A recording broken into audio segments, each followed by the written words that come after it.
Hello my dear students in our episode of biology program for the third secondary grade. اهلا بكم ابنائنا وبناتنا طلاب وطالبات الثانويه العامه في حلقه جديده لماده البيولوجي. الحقيقه احنا بنتكلم كنا بنتكلم في الاميونيتي الليفنج اورجانيزمز، وبعدين قلنا لحضراتكم ان احنا من الحلقه اللي فاتت كنا بنعمل ستريس كده على كل شابتر من الشابترز القديمه. عملنا كويز على شابتر 1 وبعدين عملنا كويز على شابتر 2 وبعدين الحلقه اللي فاتت عملنا كويز على شابتر 3 ودلوقتي برضو هيبقى كويز على شابتر 3 لان شابتر 3 ده شابتر كبير عليه حوالي 18 درجه واكبر شابتر طبعا في المنهج. شابتر 3 الحقيقه ما فيهوش تريكات كتير، يعني مش شابتر اقدر العب فيه كتير قوي، لا هو بيعتمد على النوليدج، يعني حضرتك لازم تبقى مذاكر كويس الشابتر وبعد كده الاسئله تبقى مساله سهله ما بيبقاش فيها صعوبه. بعد كده طبعا بعد ما هنعمل الكويز ده طبعا هيبقى 15 سؤال. اول 10 اسئله هيبقى ليه كل سؤال معاك 10 ثواني تقول لي الاجابه، وبيبقى حاجه بسيطه. النهارده هيبقى ساينتفك تيرم اول 10 اسئله، وبعد كده اسئله كمان سي كويستشنز تبقى 5 اسئله كل سؤال حد لحضرتك 20 ثانيه تقول لي الكومبليت انسر بتاع السؤال. ودايما كل ما نسال سؤال حضرتك قول لي الاجابه بصوت عالي او اكتبها وبعد كده تشوف الإجابة معانا. والله لو الإجابة اللي احنا قلناها هي اللي حضرتك قلتها دي يبقى حضرتك على طول تدي لروحك درجة على طول وتعرف ان الجزء ده خلاص جزء ثابت. طيب لو احنا قلنا إجابة غير اللي حضرتك قلتها يبقى احنا محتاجين نراجع الجزئية ديت مرة تانية. الريبرودكشن شابتر كبير شوية، علشان كده احنا عملنا له 2 كويز ورا بعضهم، واحنا عملنا كمان قبل كده ريفيجن على شابتر 3. وبعد ما نخلص الكويز ده هنبدأ نكمل مع بعضنا acquired immunity، وده أهم درس في الاميونيتي. مش أهم بمعنى إن هو يجي منه قد إيه في الامتحان، لكن أهم بمعنى إنه ده أساس الاميونيتي، يعني ده الجزء اللي أنت لازم تفهمه كويس أوي أوي وما تحفظوش. تذاكره مرة وبعد كده تشوف الأسئلة بتاعته، جاوبت كل الأسئلة خلاص يبقى الجزء ده خلاص ما فيهوش مشكلة. طب أنا ذاكرته واجي أحل أسئلة ألاقي روحي إن أنا مش عارف أجاوب كويس، لا يبقى الجزء ده ما تذاكرش كويس. دايما نخلي دايما عندنا فكرة إن أنا الجزء اللي أبقى ذاكرته اللي أحل كل الأسئلة اللي موجودة عليه ويبقى ما فيش ولا سؤال يقف معايا يبقى أنا كده ذاكرته. لكن فكره ان انا اقرا الحاجه وبعدين اقعد اسمعها وبعدين خد يا فلان سمعني او خد يا ماما سمعي لي، ده خلاص ما بقاش ينفع. بقى دلوقتي الناس بتعتمد على انت فاهم قد ايه. فحتى الريكول كويستشنز ما بقتش، يعني ممكن يبقى فيه اسئله ريكول لكن مش اسئله مهمه، او مش اسئله احنا بنحس ان السؤال بيقيس حاجه، بيقيس ان حضرتك افتكرت قد ايه من اللي انت ذاكرته او من اللي انت حفظته. لكن ده طبعا بيبقى يعني جزء، يعني ما بحسش ان هو فيه تعليم بشكل جيد زي ما حضرتك تفكر وتحاول تطبق اللي انت اتعلمته على حاجات تانية تكون يعني ايه اجدد شويه او حاجات مختلفه شويه عن اللي حضرتك دايما كنت بتحافظه او بتحفظه وبتسمعه. شابتر الاميونيتي لما بنوصل له يعني لغايه شابتر 4 الناس بتحس بستريس شويه لانه عنده شابتر 1 وشابتر 2 وشابتر 3 وبعدين شابتر 4 ان شاء الله هنخلصه النهارده. بقى عندنا 4 شابترز ودول هم يونت 1. يونت 1 دي يونت كبيره جدا جدا، اكتر من تلتين المنهج طبعا بيبقى يونت 1. طب يبقى احنا بنذاكر الحاجه بنعمل ريفيجن على اللي قبلها من ساعه ما بدينا الاميونيتي، واحنا بنعمل ريفيجن مره على شابتر 1 وبعدين مره على شابتر 2 وبعدين مره او مرتين كده دلوقتي على شابتر 3 علشان نقدر نلم الدنيا شويه. ما تزهقش، ما تحسش لا ده انا ذاكرته وبيجي لي سؤال في اللي انا كنت مذاكره نسيته. طبعا ده عادي وارد، يعني مش حاجه جديده. عموما احنا هنبدا كويس بعد فاصل صغير كده ناخده ونرجع لحضراتكم مره تانية. خليكم معانا ما تروحوش اي حته. اهلا بحضراتكم مره تانية. طبعا على طول بسرعه هنجري على اول سؤال في الكويز مع بعضنا. السؤال الاول بيقول لك give scientific term structures inside the tests produce sperms. معاك حضرتك 10 ثواني تقول لي الرايت انسر.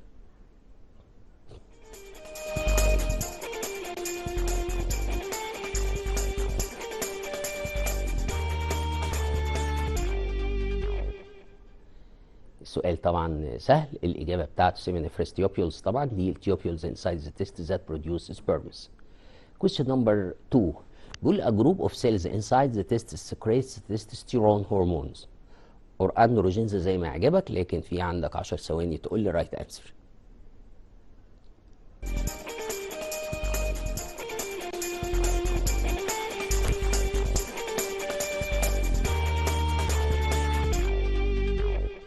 طبعا سؤال سهل، الإجابة على طول interstitial cells. طبعا interstitial cells اللي قدامنا اللي احنا شايفينها دي اللي بين السيمن دي في السيمينيفرس تيوبيول، سيمينيفرس تيوبيول دي اللي بينهم دول الانترستيشال سيلز دي هي اللي responsible for the secretion of androgens or the male hormones. Question number 3. The cells which secrete a fluid to nourish the sperms inside the testes. مع حضرتك 10 ثواني تقول لي السيلز دي اسمها ايه؟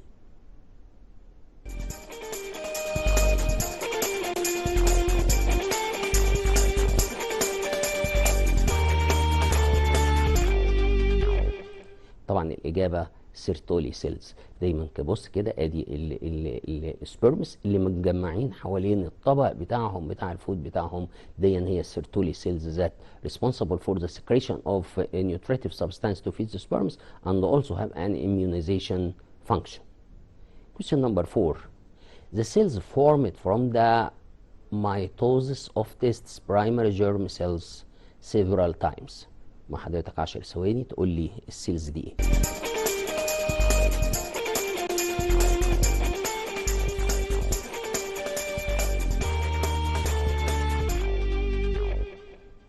طبعا الإجابة ببساطة سبرماتوجونيا.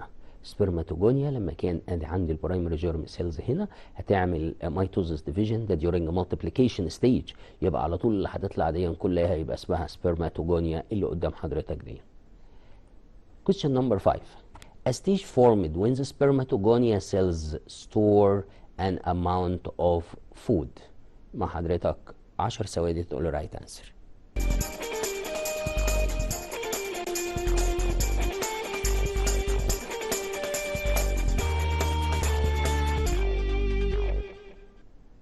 طبعا الإجابة عندنا the first primary spermatocyte. يا اما اقول the first او اول برايمري سبرماتوسايت، يبقى دي الستيج اللي بتحصل نتيجه لان السيلز بتعمل ستورنج جريت اماونت اوف فود.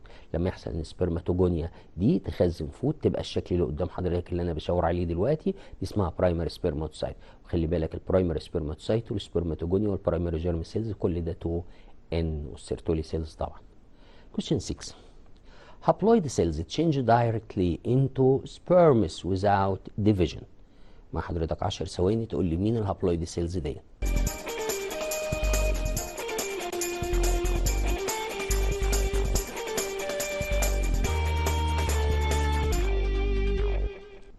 طبعا الهابلويد سيلز دي اسمها سبرماتيدز. السيلز اللي انا بشاور عليها دي اخر حاجه دي اللي بيحصل لها ميتامورفوزس علشان تتحول لسبرمز، وبالتالي دي اسمها سبرماتيدز ودي هابلويد. Question 7. An organelle inside the sperm secrete an enzyme. حضرتك 10 ثواني تقول لي الاورجانيل ده اللي بيعمل سكريشن لانزيم اسمه ايه؟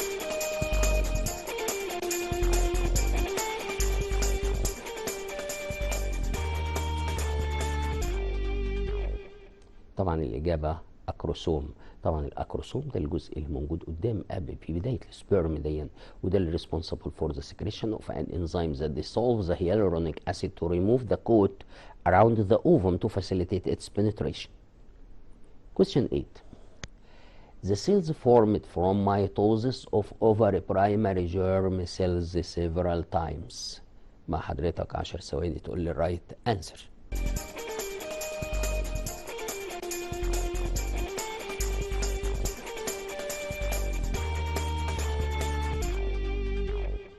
طبعا الإجابة باختصار أوجونيا، زي ما كانت دي اللي بتقابل السبرماتوجونيا في ناحية السبرماتوجينسيس، لكن هو طبعا السؤال هنا عن الأوجينس، وبالتالي هنا الأوجونيا.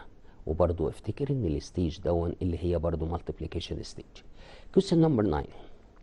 The period of placental mammals where the ovary become regularly active in the adult female.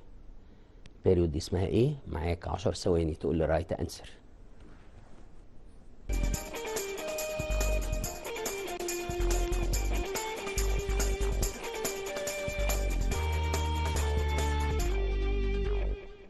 طبعا الإجابة سهلة، دي اسمها breathing cycle، واحنا ما عندناش periods في المنهج غير breathing cycle، دي نعمل ستريس عليها. دي where the placental mammals where the ovary become regularly active in the adult females. Question 10. The phase when the ovary is stimulated to produce gravium follicle. بيسأل حضرتك عن الفيز اللي بيحصل ستيموليشن للأوفري تو فورم جرافيوم فوليكل. مع حضرتك 10 ثواني تقول لي الرايت انسر.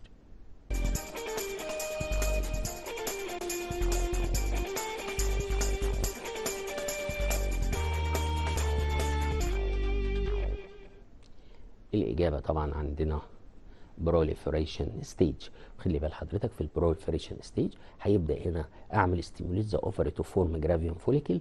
جرافيوم فوليكل دي هتعمل سكريشن للاستروجين هرمون. استروجين هرمون بيعمل انكريس السيكنس اوف ذا اندومتريوم.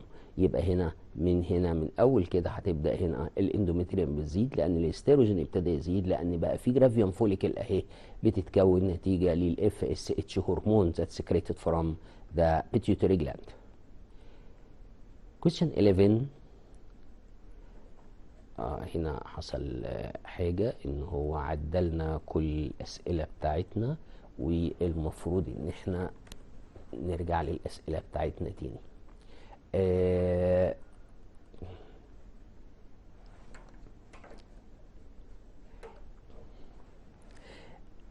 الحقيقة الاسئلة اللي جاية دول هيبقوا 5 اسئلة، كل سؤال هياخد من حضرتك 20 ثانية عشان تقول لي الرايت انسر.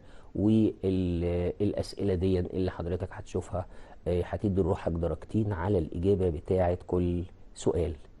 ادي السؤال اللي قدام حضرتك دلوقتي نمبر 11. بيقول لك write the site and the function of Sertoli cells. عايز site function of Sertoli cells. مع حضرتك 20 ثانية وتاخد درجتين لو قلت complete answer.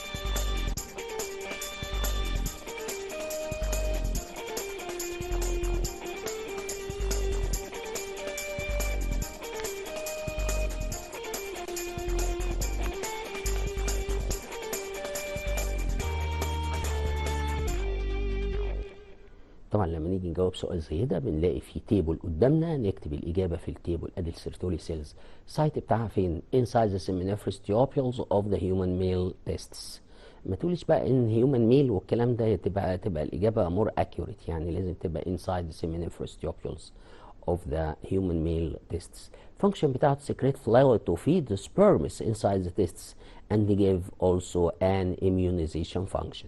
خلي بالك الفانكشن دول كانهم two points او two functions. الاولى secretion of fluid to feed the sperms، والثانيه give the sperms an immunization function، او انها have an immunization function of give immunity to the sperms. question number 12.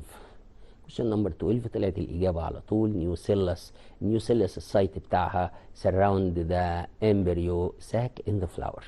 الفانكشن بتاعته طبعا nutritive tissue to for the embryo sac. طبعا دي موجودة في الفلاور حوالين الامبريو ساك. وطبعا هنا مش هندي درجات ومش هندي ثواني. السؤال اللي بعده مايكروبايل، هنعتبر ده برضو ريفيجن. مايكروبايل السايت بتاعته in ovule through which the ovule is fertilized و in seeds through which the water get into the seed during the germination. طب نشوف السؤال نمبر 14. السؤال نمبر 14 ده هيحتاج مننا 20 ثانية. بيقول لي give reason for removal of corpus luteum before the 4th month leads to abortion. ليه لما بشيل الكوربس ليوتيم بيعمل ابورشن، بس ده امتى؟ قبل الفورث مانث. مع حضرتك 20 ثانية تقول لي الرايت انسر وتاخد درجتين.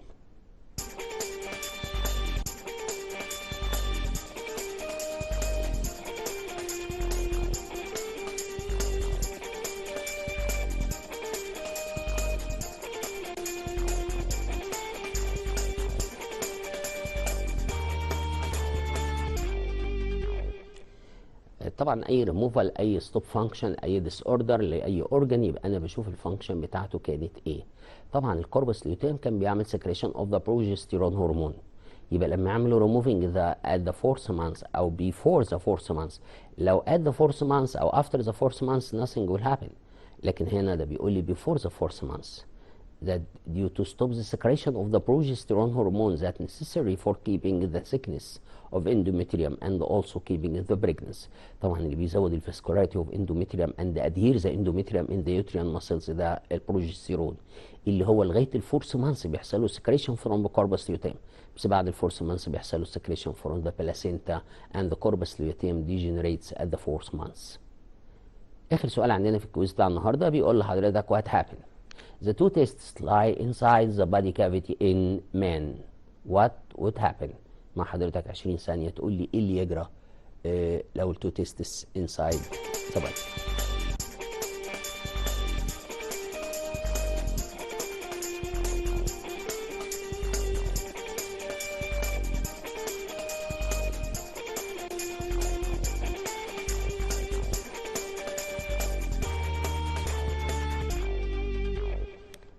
التايمر بتاعنا ما شاء الله النهارده مظبوط، يعني نحييك يا استاذ محمد. نشوف الاجابه على طول. بيقول لك that stop the formation of the sperms and the man will be sterile. طبعا الفورميشن اوف sperms ده بيحصل لو التو تيستس at the scrotal sac where the temperature lower than the body temperature.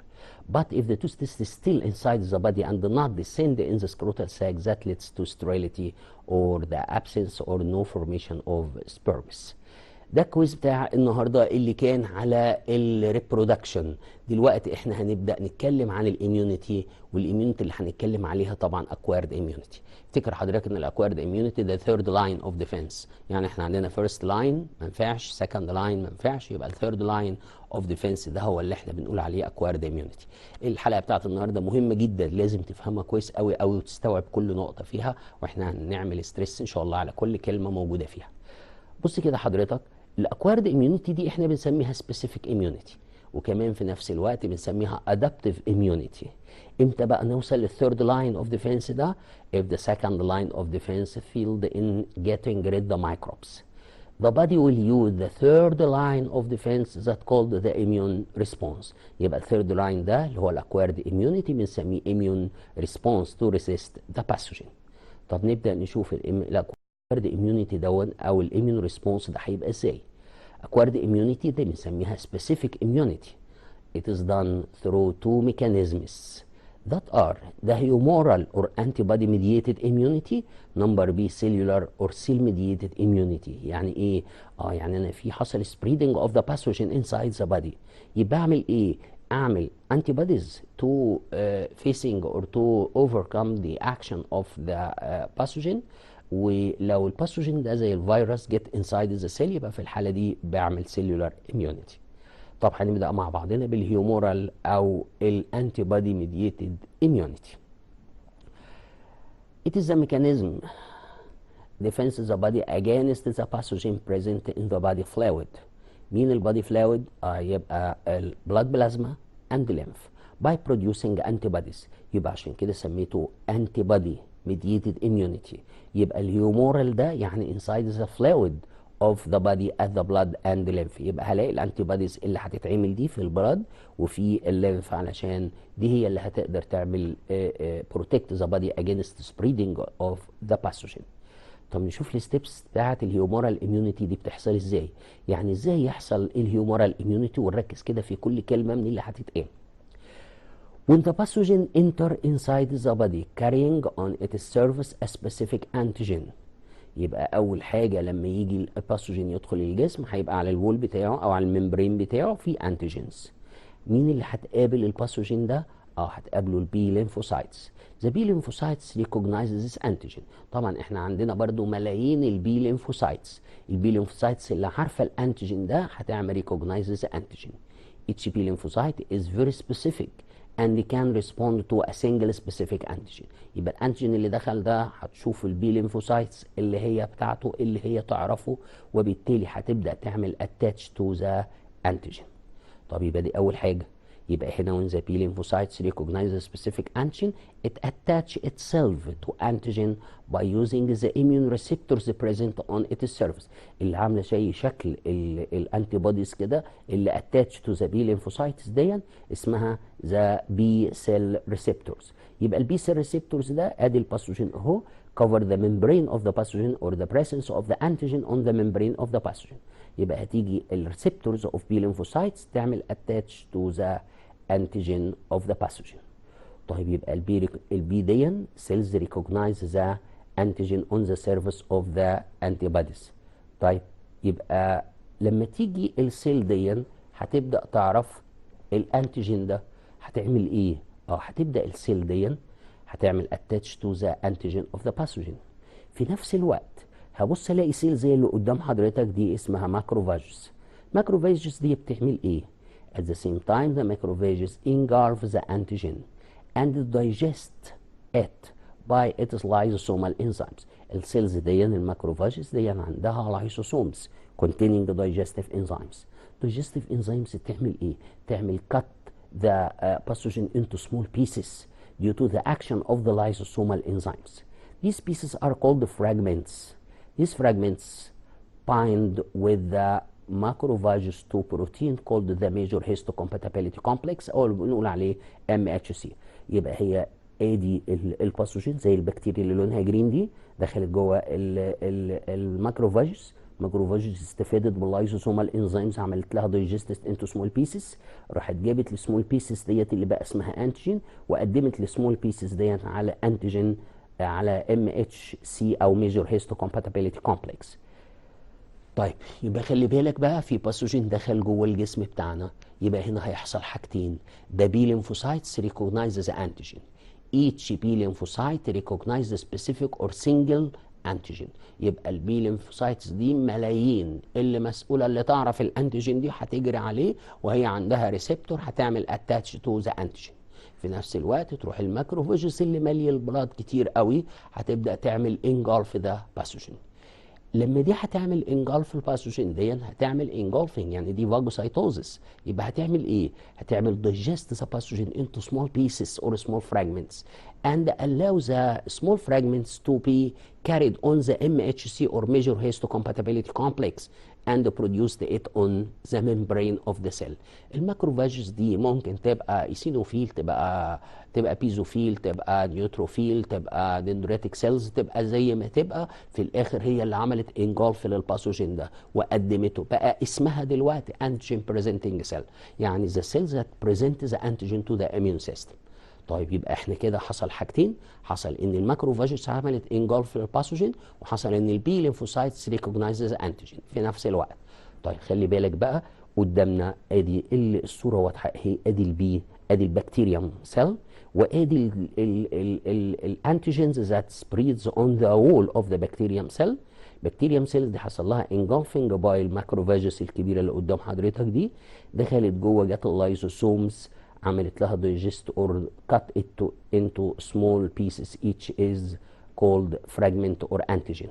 طيب هتاخد الانتيجين ده تحطه على ايه؟ هتحطه على MHC ده اللي هو الميجور هيستوكومباتيبيليتي كومبلكس وتاخده تقدمه على الممبرين بتاعها.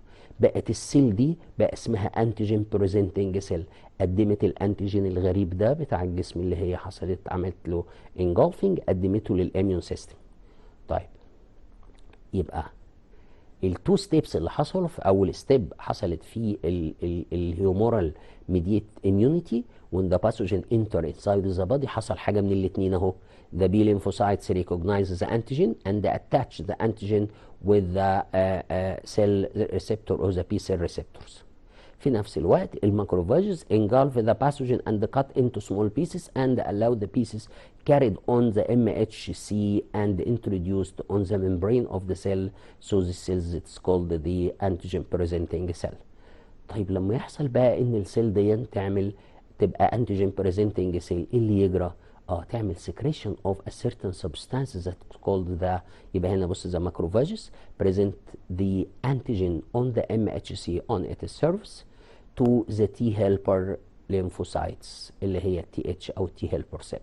يبقى الفكره ان دي لما اخدت الانتيجين وقدمته على الMHC ده اللي عمل ده عمل ستيميوليشن للتي هيلبر سيلز. التي هيلبر سيلز عملت سكريشن لحاجه اسمها انترليوكين. انترليوكين اللي هيطلع دون هيعمل اكتيفيشن لتي هيلبر سيلز تانيه.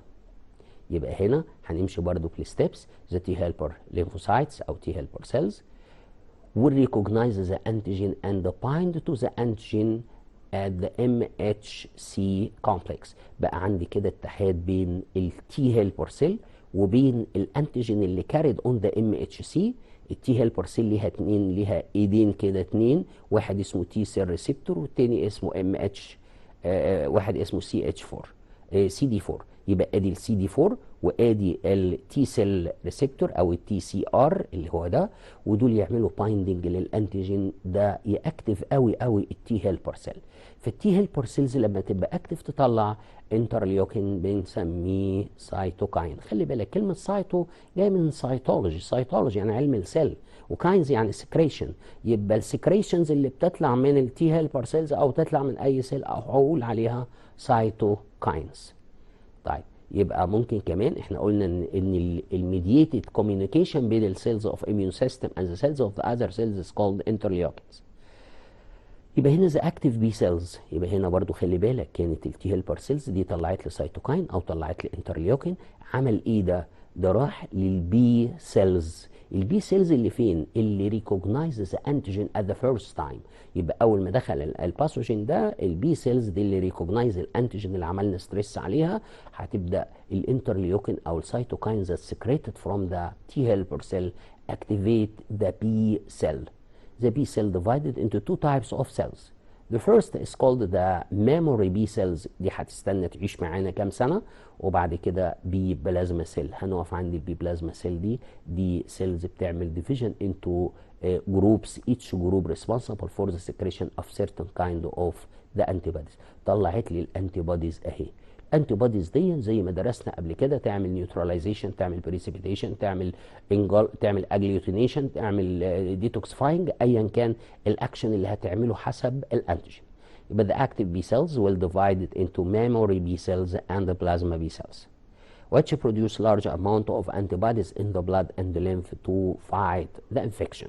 يبقى مهم قوي قوي ان انا بدور على الميكروبس او على الباثوجين ده في البلد البادي فلويد as a blood and lymph. طب والميموري سيلز دي بتعمل ايه؟ the memory B cells will remain in the body for long period, maybe 20 to 30 years, to recognize the same antigen if it re-entered into the body, where they divided into and differentiate into plasma cells that secrete antibody specific for the same antigen that making rapid response، وهنتكلم عنها في السكندري immune response. يبقى البي ميموري سيلز هنا لما يدخل الباثوجين مره ثانيه تتقسم وتطلع لي بلازما سيلز تطلع لي الانتيبودي with the great number، وده يعمل facing the infection. ده اللي احنا بنقول عليه humoral mediated immunity. يبقى في الهيومورال mediated immunity the antibodies produced by plasma B cells will reach the blood circulation through the lymph, where they bind to the antigen found on the surface of the pathogen. This will activate the macrophages and to engulfing this antigen. This will continue for days or weeks. اللي احنا بنقول عليه ده الهيومورال immunity.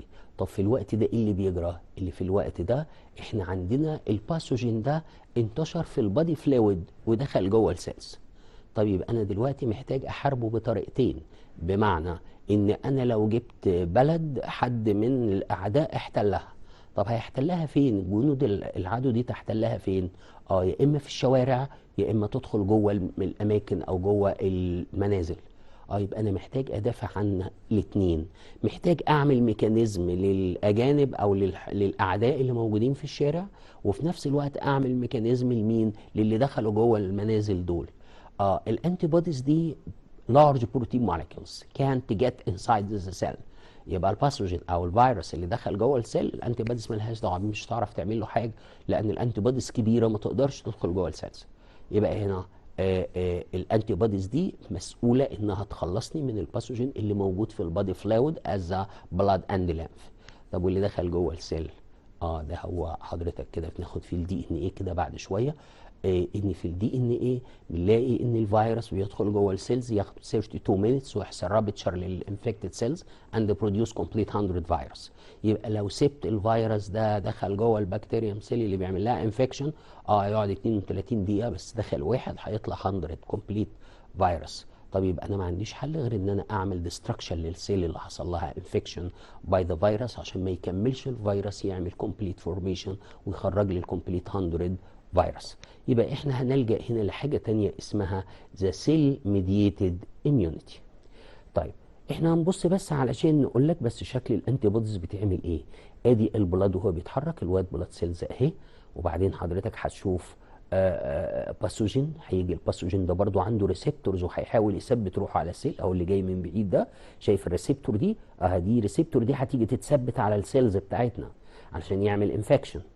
هيجي اهو كده تثبت كده على السيل بتاعتها، ممكن يعمل انجكشن للجينيتك ماتيريال، او يقدر اهو يبدا هنا شو بيزيد بقى، بيزيد كتير اهو. يبقى احنا عايزين نعمل حل اهو. في الوقت ده احنا عملنا الانتي بودي. شوف الانتي بودي اللي عامله شكل الواي سيل دي تعمل ايه؟ بتمسك الباثوجين اهو، يجي يدخل السيل ما تقدرش.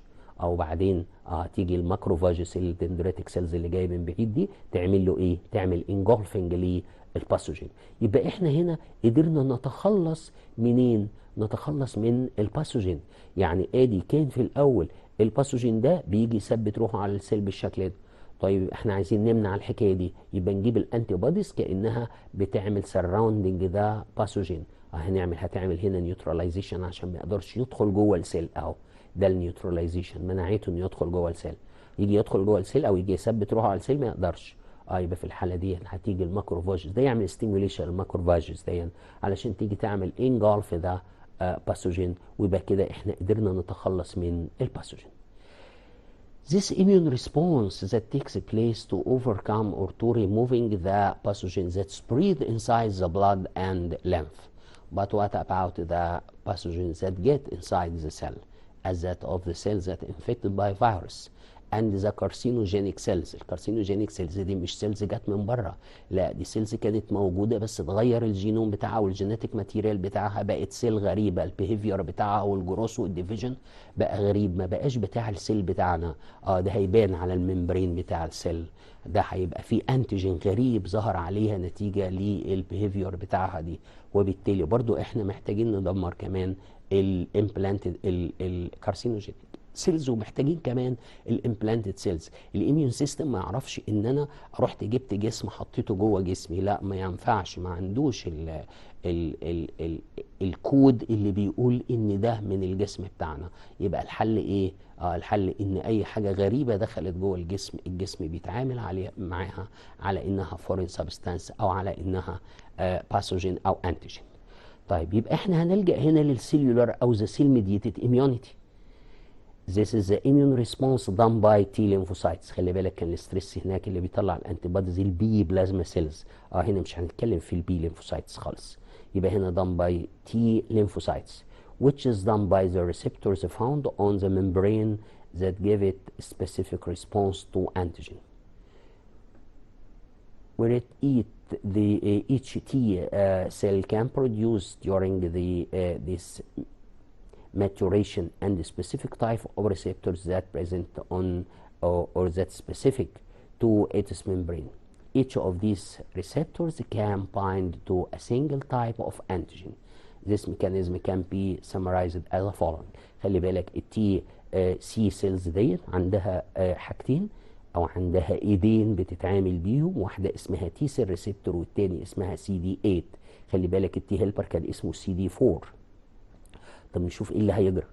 When the pathogen, the bacteria or virus, enter inside the body, the macrophages will engulf it and decomposes into small fragments that bind inside the macrophages to the MHC. يبقى الانتيجين MHC كومبلكس ده هيحصل بقى يعني نوع من الكومبينيشن بين MHC والانتيجين ده that will transfer to the plasma membrane to the cell to be presented on the outer surface of the cell. زي ما قلنا لحضراتكم الماكروفاجز هتاخد الانتيجين وتقدمه على الام اتش سي، ويبقى ساعتها اسمها انتيجين بريزنتنج سيل. ده العادي اللي بيحصل في كل الحالات سواء هيومورال او انتي بادي ميديتد اميونيتي. ودي الايمج اللي وريناها لحضراتكم بعد كده لغايه ما جت الانتيجين ذات كاريد اون ذا ام اتش سي. طيب ده هيعمل ايه؟ ده برضه هيعمل ستيميوليت للتي هيلبر سيلز. التي هيلبر سيلز دي هتعمل ايه؟ It has a receptor CD4 bind with the antigen MHC complex present on the surface of the macrophages. This binding will activate the T helper cell. خلي بالك كان العادي بتاعنا ادي الانتيجين بريزنتنج سيل دي اللي كانت ماكروفاجس وقدمت لي الانتيجين اللي بشاور عليه دلوقتي على الجزء الازرق اللي احنا عاملينه بلو ده على اللي بنسميه MHC2. هنا هتيجي التي هيلبر سيل زي ما قلنا عندها 2 ايدين، واحده اسمها تي سيل ريسبتور والثانيه اسمها سي دي 4.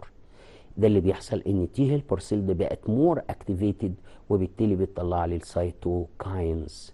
السيتوكاينز ده مهم قوي. السيتوكاينز ده هيعمل حاجات كتير زي ما قلنا في الاول ان هو عمل اكتيفيشن للبي سيلز عشان تتقسم تعمل بلازما وميموري سيل، لكن هنا هيعمل كمان اكتيفيشن ل يبقى هنا بص الاكتيفيتد تي هيلبر سيلز هنا هتعمل ريليز للانترليوكين اللي سميناه سيتوكاين او نوع من السيتوكاين that stimulates the T helper to divide from the activated T helper cells and memory T cells. يبقى هنا خلي بالك التي هيلبر سيلز هنا هتتقسم تعمل active او more activated T helper cell وتعمل لي memory T cells that still inside the body for a long time عشان هحتاجه في السكندري immune response اللي هنتكلم عليها بعد شويه.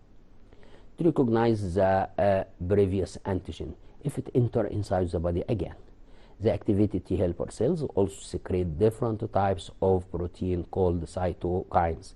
يبقى هنا ادي الايمج اللي قلنا عليها ان الانتيجين بريزنتنج سيل دي التي هيلبر سيلز عملت اتاتش اللي عمل ستيميوليشن للتي هيلبر سيل نوع من الانترليوكين بيسموه انترليوكين 1، لكن في نفس الوقت الانتيجين الام اتش سي اللي شايل الانتيجين ده خلى التي هيلبر سيل كمان تحصل لها اكتيفيشن وتطلع نوع من الانترليوكين او هنسميه سيتوكاين او الانترليوكين 2. ده اللي طالع من التي هيلبر سيل ده هيعمل ايه؟ ده بيعمل حاجتين هيومورال وسيل ميديتد اميونيتي، لكن ان جنرال السيتوكاينز اللي بتطلع من التي هيلبر سيلز هتعمل الخمس حاجات اللي قدامنا دي. نمبر 1 attract the macrophages to the site of infection. نمبر 2 stimulate the T and B lymphocytes عشان عندي البي lymphocytes تعمل هيومورال وعندي التي سي تعمل cellular immunity. activating the natural killer والناتشورال كيلر خلي بالك ده second line of defense. ونمبر 4 recognize the antigen on the MHC. وبعدين نمبر 5 activate تي سي او تي سيل او تي سايتوتوكسيك اللي بنقول عليها تي كيلر سيلز. يبقى السيتوكاينز الخمس حاجات بتوعه. السيتوكاين attracts the macrophage to the site of infection. Number 2 cytokine stimulate the macrophages and the other type of T and B lymphocytes therefore activating both cellular and humoral immunity. يبقى لما تيجي التي هيلبر سيلز اللي بتبقى مور اكتيفيتد تي هيلبر سيلز تطلع السيتوكاين ده يعني هيعمل ايه؟ ده بيعمل اكتيفيشن بقى لحاجات كتيره الناتشورال كيلر والبي سيلز والتي سي سيلز وهكذا. بعد كده السيتوكاينز اكتيفيت ذا ناتشورال كيلر سيلز والناتشورال كيلر سيلز اللي قلنا انها formed and maturated inside the bone marrow of the body to attract the abnormal body cells like the cancer cells or carcinogenic cells, the cells infected by the pathogen or implanted cells. Number 4 on the cytokine recognize the antigen bind to the MHC. The cytokines activate the cytotoxic T cells اللي بنقول عليها T cell killer أو T killer cells. يبقى بص كده قدامنا على السيلولار or the cell mediated immunity. السيتوتوكسيك T cells اللي هي T C cells دي recognize the foreign bodies by the receptor CD8. CD8 ده هيرتبط بالتي سي وبالتي اس خلينا فاكرين. Found on its surface. Where these foreign bodies are transplanted tissue or the antigen of the macro or of the microbes that enter the inside the body or cancer cells or carcinogenic cells and destroying them. يبقى التي سي دي مسؤولة عن 3 حاجات تدمر السيل اللي infected by virus والimplanted cells كارسينوجينيك سيلز. اللي بيحصل قدام حضرتك ده دلوقتي ادي كانت ايه التي سيل دي، لما التي هيلبر سيلز تطلع انترليوكين هيبقى يعمل اكتيفيشن للتي سايتوتوكسيك سيلز. التي سايتوتوكسيك سيلز دي هيحصل لها اكتيفيشن، تطلع حاجه اسمها بيرفورين، هتبدا تعمل بورز on the infected cells by virus or the carcinogenic cells or the implanted cells، وفي الاخر تعمل destruction للسيل دي. كأن دي الدبابة اللي معاها الطلقات اللي بتعمل بيها perforation للممبرين بتاع الكارسينوجينيك سيلز. يبقى cellular or cell mediated immunity when the cytotoxic T cells bind to the antigen they create spores. The pores that appear on the membrane of the foreign bodies or by secretion specific protein. البروتين بقى اللي هيطلعه التي سي سيلز دي، واحد بقول عليه بيرفورين. بيرفورين ده اللي بيعمل perforation of the membrane and secrete lymphatic toxins. lymphatic toxins ده مهم بقى عشان ده اللي هيعمل لي الحاجه اللي بنقول عليها programming death that activate a certain gene in the nucleus of the infected cells leading to the destruction of the nucleus and it is death. يبقى البيرفورين بيعمل pores on the membrane of the cell that allow the water and the liquids to get inside the cell, lets its rupture of the infected cells by virus or the carcinogenic cells or the implanted cells. او يبقى تعمل secretion للليمفاتيك توكسينز، ودي بتدخل من البورز بتاعه النيوكلير ممبرين علشان تدخل للجيناتيك ماتيريال، ولما تدخل للجيناتيك ماتيريال تعمل اكتيفيشن لسيرتن جين عشان يعمل ديستركشن لكل الجيناتيك ماتيريال، وده اللي ليتس تو ديث اللي الناس بتقول عليه بروجرامينج ديث. يبقى خلي بالك في السيلولار ميديتد اميونيتي، ادي الانتيجين بريزنتنج سيل اللي كانت شايله الانتيجين على الام اتش سي، ده اكتيفيت التي هيلبر سيل او سكريت انترليوكين عشان ياكتيفيت التي هيلبر سيل. التي هيلبر سيل لما يحصل لها اكتيفيشن تعمل سكريشن للسيتوكاين او انترليوكين 2. ده هيروح يعمل حاجتين، هيروح يعمل لي اكتيفيشن او يعمل اكتيفيشن لتي هيلبر سيلز، فالتي هيلبر سيلز تطلع سيتوكاين يعمل يا اما ياكتيف لي بي سيلز يا اما هيروح للتي سيل. لو هو بياكتيف البي سيل يبقى البي سيل دي هتعمل ديفيجن عشان تعمل بلازما بي سيل وتعمل ميموري بي سيلز، وده اللي بيعمل لي الانتي بوديز من البلازما بي سيلز وبقول عليه هيومورال اميون ريسبونس.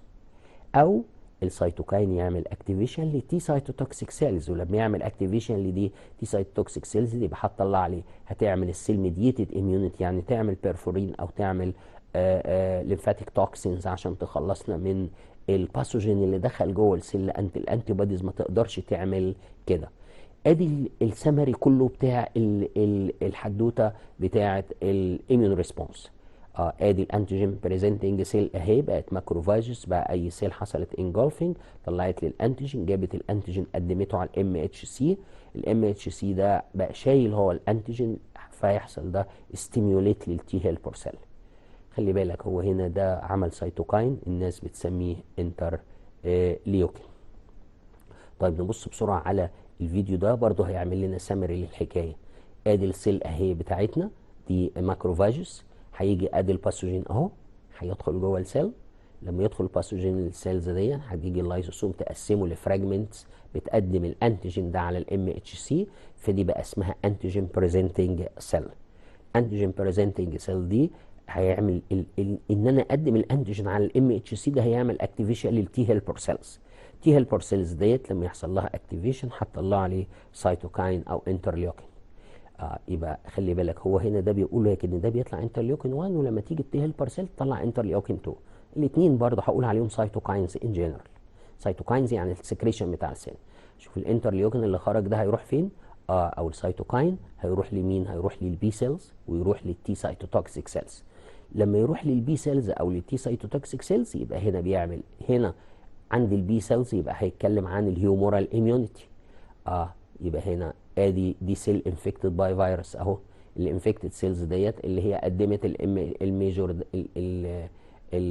الانتيجين ده هتروح لها تي سي سيلز. خلي بالك احنا بنتكلم في السيلولار اميونيتي. هتروح تعمل بايند برضو بالتي سيل ريسبتور والسي دي 8. لما تعمل بايند هتلاقي دي هتطلع بقى مدافع بقى رصاص كده، ده البرفورين هيثقب السيل دي اللي حصل لها انفكشن باي فيروس، حصل ديستركشن للسيل، وممكن يطلع ليمفاتيك توكسينز يدخل النيوكليس عشان يعمل بروجرامنج ديث. طب البي سيلز لما يروح لها السيتوكاين يجرى لها ايه؟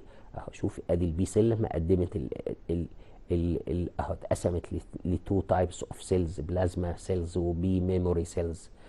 البي بلازما سيلز بقى هي اللي بتطلع لي كل الانتي بوديز اللي احنا شايفينها دي. انتي بوديز دي سبيسيفيك لانتيجين معين، هتروح اهو للانتيجين بتاعها اللي موجود على الباثوجين ده وتاخده، تيجي الماكروفاجز تعمل له ايه؟ تعمل انجولفنج لمين؟ للباثوجين، وبقى انا قدرت اتخلص من الباثوجين اللي موجود في الفلويدز زي البلاد والليف.